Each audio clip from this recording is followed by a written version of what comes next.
The discovery of Luray Caverns is quite unique. In 1878, this was a very small rural community.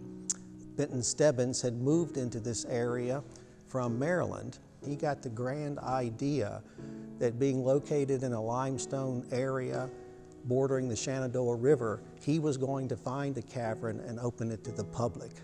After several months of searching and feeling cool air coming from a tiny crevice in the earth, they actually found one of the largest caverns in the world.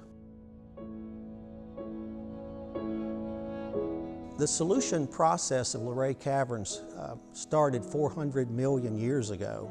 It is formed by minerals coming down through the earth. The rainwater actually collects a bit of acidic water, and as that water comes into contact with limestone, it actually can erode 1/10 of an inch a year. So it's amazing to realize that over 1 year, an inch of limestone can be eroded, and that's how these huge chambers formed here in the caverns, by the action of solution. And then after the chambers are here and the water continues to seep in from the surface, the carbon dioxide is released, the water crystallizes, it forms a crystalline form of limestone called calcite, and as it drips from the ceiling, stalactites form. And when the water drips in a faster amount of time, the water falls to the floor and forms stalagmites.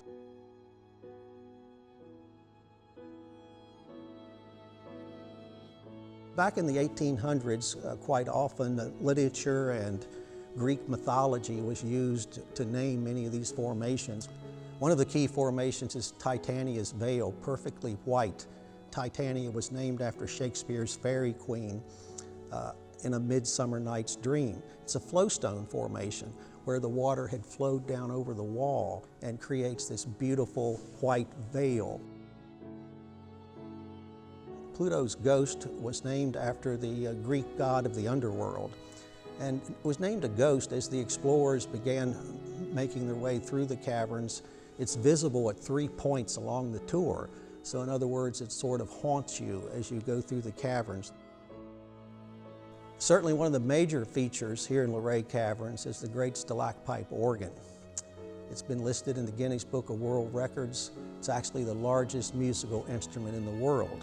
And back in 1954, a gentleman by the name of Leland Sprinkle, who was an electronics engineer and a mathematician at the Pentagon, brought his son out here for a birthday visit.